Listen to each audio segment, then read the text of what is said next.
కనుక అతడు ఆ కోరిక తీరని కారణం చేత చింతాక్రాంతుడైపోయాడు. అయితే అతనికి ఒక పనికిమాలిన స్నేహితుడున్నాడు. అతని పేరు యెహోనాదాబు. ఈ యెహోనాదాబు వచ్చి అతనితో అంటున్నాడు కదా, అరే నువ్వు ఒక రాజకుమారుడు కదా, నేను ఉపాయం ఇస్తాను అన్నాడు. ఏంటా ఉపాయము అనగా, నీవు వ్యాధి కలిగినట్లుగా, జ్వరం వచ్చినట్లుగా, బలహీనత కలిగినట్లుగా నువ్వు పడకెక్కితే నీ తండ్రి నిన్ను విచారించడానికి వస్తాడు. ఆ తండ్రి విచారించడానికి వచ్చినప్పుడు, తండ్రి నాకు అప్పం తినాలని ఉంది, రొట్టె తినాలని ఉందని చెప్పు. అప్పుడు ఆ రొట్టె కూడా చెల్లి అయిన తామారుతో పంపించమని చెప్పు. గమనించండి, ఇతడు కలిగింది చెడ్డ ఆలోచన. కొంతమంది చెడ్డవారికి చెడ్డ స్నేహితులే ఉంటారు. పనికి మాలిన వాళ్ళకి పనికి మాలిన వాళ్ళే దొరుకుతారు. ఏ గూటి పక్షులు ఆ గూటికి చేరతాయి అన్నట్లుగా. ప్రియులారా గమనించండి, ఒకవేళ అన్నదమ్ములో అక్క చెల్లెండ్రో మరి తల్లియో తండ్రియో ఇంటి వాళ్ళైతే ఇదేం బుద్ధిరా నీకని ఒక దెబ్బేస్తారు, బుద్ధి చెప్తారు. కానీ వాడికి తగ్గ స్నేహితుడు వాడికి ఉన్నాడు, యెహోనాదాబు. గమనించండి, నీవు తప్పు చేయడానికి నీ స్నేహితులు నిన్ను ప్రేరేపిస్తే వారిని క్షేమం కోరేవారు కారు అనే సత్యాన్ని ఎందుకు గుర్తించలేకపోతున్నావు? అయ్యో నాలో క్రమమైన ఆలోచన కలగలేదే, చెల్లితో తప్పు చేయడం ఏంటి, నాకు కలుగుతున్న బుద్ధి ఏంటి అని నీవు గుర్తించకపోయినా నీకు మంచి స్నేహితుడు ఉంటే ఆ స్నేహితుడైనా నీకు బుద్ధి చెప్పాలి. కానీ ఈ అమ్నోనికి మంచి స్నేహితుడు కాదు యెహోనాదాబు. చెడ్డ ఆలోచన చెప్పాడు, చెడ్డ ప్రణాళిక ఇచ్చాడు. ఆ ప్రణాళిక చొప్పున రోగం వచ్చినట్టు నటించాడు. ఆ రోగములో ఉండగా తండ్రి వచ్చాడు, వచ్చి అతన్ని పరామర్శించాడు. వెంటనే ఆ తండ్రి అడుగుతున్నాడు, ఏం కావాలయ్యా అంటే, చెల్లైన తామారు చేతి వంటకం నేను తినాలనిపిస్తుంది అనగానే ఆ యొక్క చెల్లైన తామారు వంటకం చేసి తెచ్చినప్పుడు పనివారందరినీ బయటకు పంపించి ఆమెను బలవంతం చేసి ఆమెతో తనకి శరీర కోరికను తీర్చుకున్నట్లు దేవుని వాక్యంలో మనం చూస్తున్నాం. గమనించండి, ఆ సందర్భంలో ఆమె తోడబుట్టు అయినటువంటి మరి అబ్షాలోము ఈ విషయాన్ని విన్నప్పుడు 2వ సమూయేలు గ్రంథం 13వ అధ్యాయం 22వ వచనం, అబ్షాలోము తన అన్నయ్యగు అమ్నోనుతో మంచి చెడ్డ లేమియు మాటలాడక ఊరకుండెను గాని తన సహోదరేగు తామారును బలవంతము చేసినందుకై అతని మీద పగ ఉంచుకొనెను. పగబట్టి ఉన్నాడు. సమయం వచ్చినప్పుడు నా చెల్లెను పాడు చేసినటువంటి ఇతన్ని, అనగా గమనించండి, తల్లులు వేరు, తండ్రి ఒక్కడే. వీరందరూ ఒక తండ్రికి పుట్టిన వారే, కానీ తల్లులు వేరు. ఈ తామారు యొక్క సొంత అన్న అబ్షాలోము. ఆ అబ్షాలోము నా చెల్లిని ఇతడు పాడు చేశాడు గనక నేను ఇతని మీద ఏదో ఒకటి పగ తీర్చుకోవాలని పగబట్టాడు. గమనించండి ప్రియ దేవుని బిడ్డలారా, కోపం కలిగినప్పుడు, ఆ ఉద్రేకం కలిగినప్పుడు పగబడతాడు. పగబట్టినటువంటి వ్యక్తి ఈ అబ్షాలోము సమయం చూసుకున్నాడు. ఒకానొక దినాన ఈ అమ్నోను ద్రాక్షారసము చేత మత్తుగా ఉన్నప్పుడు, గమనించండి 2వ సమూయేలు గ్రంథం 13వ అధ్యాయం 28వ వచనం, అంతలో అబ్షాలోము తన పనివారిని పిలిచి, అమ్నోను ద్రాక్షారసం వలన సంతోషి అయ్యుండుట మీరు కనిపెట్టి ఉండి అమ్నోనును హతము చేయుడని నేను మీతో చెప్పునప్పుడు భయపడక అతని చంపుడి, నేను గదా మీకు ఆజ్ఞ ఇచ్చిన్నాను, ధైర్యం తెచ్చుకుని పౌరుషము చూపుడి అని గట్టిగా ఆజ్ఞ ఇచ్చెను. అబ్షాలోము ఇచ్చిన ఆజ్ఞ చొప్పున వారు చేయగా రాజకుమారులందరూ లేచి తమ కంచరగాడిదలనెక్కి పారిపోయిరి. చివరికి అబ్షాలోము కోపముతో పగ తీర్చుకున్నాడు. తద్వారా పర్యవసానం నరహత్య. మొదటిగా కయ్యూను కోపం మొదలయ్యింది, నరహత్యతో ముగిసింది. అబ్షాలోముకు తనక అన్నయ్య అయినటువంటి అమ్నోను మీద కోపం మొదలైంది, పగగా మారింది. ఆ పగ చివరికి నరహత్యగా దారితీసింది. చివరి విషయం నేను మీకు జ్ఞాపకం చేయాలని ఆశపడుతూ ఉన్నాను ప్రియ దేవుని బిడ్డలారా. నిర్గమకాండం 32వ అధ్యాయం 19వ వచనంలో మనం చూస్తాం, మోషే నాయకుడు, భూమి మీద ఉన్న వారందరిలో మిక్కిలి సాత్వికుడు అని పిలువబడుతున్నప్పటికీ కూడా ఆ మోషేకి ఒకానొక దినమున కోపం కలిగింది. గమనించండి, నిర్గమకాండం 32వ అధ్యాయం 19వ వచనంలో మనం చూస్తాం, అతడు పాలెమునకు సమీపింపగా ఆ దూడను వారు నాట్యమాడుటను చూచెను. అందుకు మోషే కోపము మండెను.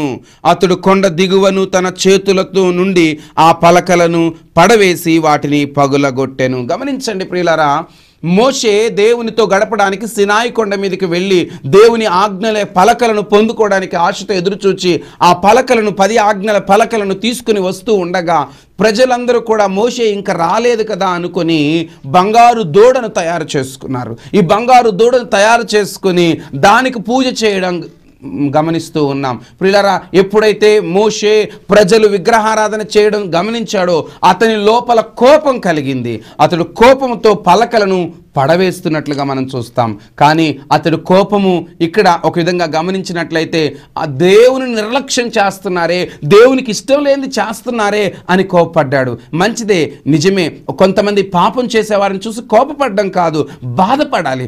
బాధపడి సాత్వికంతో ప్రేమతో వాళ్ళతో చెప్పాలి. అంతే తప్ప ప్రియ తల్లి, ప్రియ సోదరుడా, మీరింతే, నువ్వింతే, నువ్వు మారవు అని నువ్వు ఇంకా కోపంతోనే వారిని రెచ్చగొడితే వాళ్ళు అలాగే తయారవుతారు.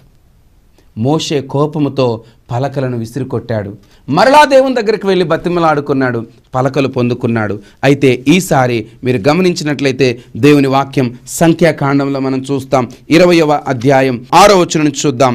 అప్పుడు మోషే అహరోనులు సమాజం ఎదుటి నుండి ప్రత్యక్షపు గుడారం యొక్క దారంలోనికి వెళ్ళి సాగిలపడగా యెహోవా మహిమ వారికి కనబడెను.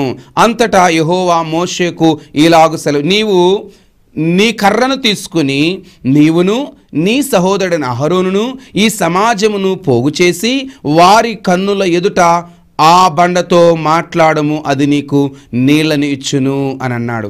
గమనించండి, ఈ ప్రజల యొక్క దుస్థితిని బట్టి మోషేకి కోపం కలిగింది. మోషే తొందరపడిన వాడై 10వ వచనంలో బండతో మాట్లాడమంటే గమనించండి, తరువాత మోషే అహరోనులు ఆ బండ ఎదుట సమాజమును పోగు చేసినప్పుడు అతడు వారితో, ద్రోహులారా వినుడి, ద్రోహులారా వినుడి, మేము ఈ బండలో నుండి మీకు నీళ్లు రప్పింపవలనా అనెను. అప్పుడు మోషే తన చెయ్యి ఎత్తి 2 మారులు తన కర్రతో ఆ బండను కొట్టగా. పిల్లారా గమనించండి, బండతో మాట్లాడమంటే బండను కొడుతున్నాడు మోషే. ఇంత సాత్వికుడికి ఈ చివరి క్షణంలో గమనించండి ఆవేశం వచ్చింది. కానీ ప్రభు అంటున్నాడు, ఎంతకాలం భరించాను బ్రదర్, పాస్టర్ గారు ఎంతకాలం భరించాను, ఈ చివరిలోనే సహోదరి, ఆ చివరిలోనే ఇదిగో నీ భర్త మారే సమయం వచ్చే ఈ గడియల్లో నీవు ఆవేశంగా ప్రవర్తించడం మంచిది కాదు. నీవు ఓపిక కలిగి ఉండాలని దేవుని వాక్యం సెలవిస్తుంది. మోషే ఇంతకాలం ఓపికతో ఉన్నాడు, కానీ ఇప్పుడు బండతో మాట్లాడమంటే బండని కొడుతున్నాడు. 2 తప్పులు చేశాడు. దేవుడు తను అధికంగా ప్రేమించినటువంటి ఇశ్రాయేలు జనాంగాన్ని ద్రోహులారా అంటున్నాడు. అతడు ఈ 2 తప్పులు చేసినందుకు దేవుడు అంటున్నాడు కదా, నీవు కన్నులతో వాగ్దాన స్థలాన్ని చూస్తారు, కానీ నీవు దానిలో ప్రవేశించలేవు. మోషే కోపాన్ని అణుచుకోలేక ఆవేశముతోటి నోరు తెరచి తాను ప్రేమించిన ప్రజలను ద్రోహులారా అన్నందుకు, మాట్లాడమంటే బండను కొట్టినందుకు గమనించండి, గొప్ప ఆధిక్యతను మోషే కోల్పోయాడు. ఇంతకాలం నడిపించినటువంటి నాయకుడు, ప్రియా దేవుని బిడ్డ, ఎంతో ఓపికతో ఇంతకాలం నీ కుటుంబాన్ని నెట్టుకొచ్చావే, ఇంతకాలం నీ ఉద్యోగంలో ఓపికను నువ్వు సహిస్తూ భరిస్తూ ఉన్నావే, ఎందుకు ఈ చివరిలో నీవు ఆవేశపడిపోతావు? పగ తీర్చుకున్నట్టు నా వశమని ప్రభు చెప్తున్నాడే. తొందరపడద్దు, తొందరపడి మాట్లాడద్దు. ప్రభు జోక్యం చేసుకుంటున్నాడు నీ సమస్యని. ఆయన నీ సమస్యలోనికి వచ్చాడంటే గొప్ప అద్భుతం జరుగుతుంది. ప్రియ సోదరి, నువ్వు మౌనంగా ఉండే కొద్దీ వాళ్ళు రెచ్చిపోతున్నారు అనుకుంటున్నావా? ప్రభు చూస్తున్నాడు, ఆయన మౌనం వహించడు. నేను చాలామందితో ఈ మాట చెప్తూ ఉంటాను, ఒకవేళ ఆవేశం తట్టుకోలేక ఎదుటి వ్యక్తిని మనల్ని అన్యాయంగా బాధ పెడుతున్నందుకు ఒక్క దెబ్బ చెంప మీద కొడితే వాళ్ళకు ఒక పన్ను రాలుతుందేమో. నీవు కొడితే ఒక్క పన్ను రాలొచ్చు, దేవుడు కొడితే 32 పళ్ళు రాలుతాయి. దేవునికి సమయాన్ని అప్పగించండి. దేవుడు బుద్ధి చెబితే, దేవుడు దెబ్బ కొడితే మనిషి బ్రతుకు మారుతుంది, మనిషి జీవితం మారుతుంది. వారి బ్రతుకుల్లో నిన్నే కాదు ఇంక ఎప్పటికీ ఎవరిని కూడా బాధ పెట్టకుండా వారు క్రమమైన వారుగా జీవించగలుగుతారు. కనుక కోపం మంచిది కాదు సోదరుడా.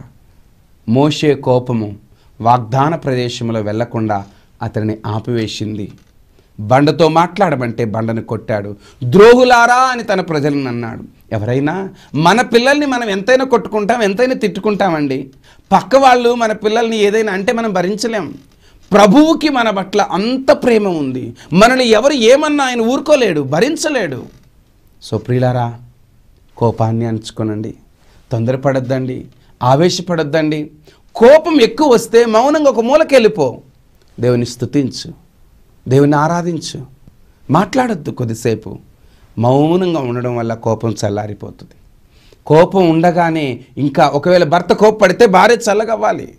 భార్య ఆవేశపడుతూ ఉంటే భర్త శాంతంగా ఉంటే ఆ సమస్య తీరిపోద్ది.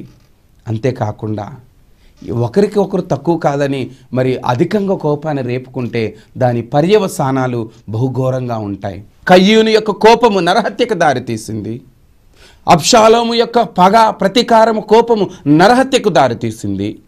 మోషే గొప్ప సాత్వికుడై ఉండి చివరిలో కోపముతో దుర్భాషలాడి నోటితో ద్రోహులారా అన్నందుకు, దేవుడు చెప్పింది చెప్పినట్టు ఓపికతో చెయ్యకుండా మాట్లాడమంటే బండను కొట్టినందుకు గొప్ప ఆధిక్యతను కోల్పోయాడు. చిన్నదే కోపం అనుకుంటున్నావా? అది బలహీనత అనుకుంటున్నావా? నీవు బలహీనత అనుకోవచ్చు, దేవుడు దాన్ని పాపము అంటున్నాడు. ఆ పాపము నీలో ఉండడం నీకు క్షేమం కాదు సోదరుడా, సోదరి, అమ్మా, తల్లి. ఇంత వయసు వచ్చింది, ఇంకా నీ ఆవేశం తగ్గట్లేదు, ఇంకా నీ నోరు తగ్గట్లేదు.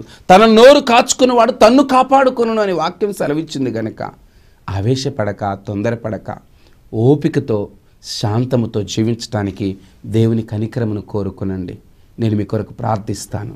పరిశుద్ధుడా, ప్రేమగలిగిన తండ్రి, ఈ దినమున కోపమనే బలహీనత చేత నాయన పాపము చేస్తూ పగలు ప్రతీకారాలు పెంచుకుంటూ ఎంతో విపరీతమైనటువంటి కార్యాల వైపుకి వెళ్ళిపోతున్నా ప్రియ శ్రోతలలో ఎవరైతే అట్టి బలహీనతకు గురవుతున్నారో ఈ క్షణము నుంచి వారిలో నీ ప్రేమను కుమ్మరించండి ప్రభువా. శాంతిని, సమాధానమును ప్రియ బిడ్డలకు దయచేయండి. కోపమును తొలగించి శాంత బుద్ధిని వారికి దయచేయండి. ప్రేమను వారికి దయచేయండి. నెమ్మదిని వారికి దయచేయండి. నానా అన్ని పరిస్థితుల్లో కూడా మిమ్మల్ని మహిమపరిచే జీవితం, మిమ్మును ఘనపరిచే జీవితం ప్రియ ప్రేక్షకులకు మీరు దయచేయండి. ఓ నమ్మదగిన దేవా, పరిశుద్ధాత్ముడా, మీ ప్రేమ, మీ దయ, మీ కనికరం ప్రతి బిడ్డకి దయచేయమని ప్రభువైన యేసు నామములో ప్రార్థిస్తున్నాం తండ్రి. ఆమేన్. తండ్రి, కుమారుడు, పరిశుద్ధాత్మ త్రియేక దేవుడు సదా మీకు తోడే కాపాడును గాక. ఆమేన్. మీరు విన్న ఈ సందేశం ద్వారా మీరు ఆధ్యాత్మిక మేలులు పొందుచున్నారని మేము విశ్వసిస్తున్నాము. Address Sampath Kumar, Aadarana ministry, plot number 35, Balaji colony, Khammamghat, Jillaguda, Hyderabad 79. మా ఫోన్ నెంబర్ 9440395523, 9441432773. అందరికీ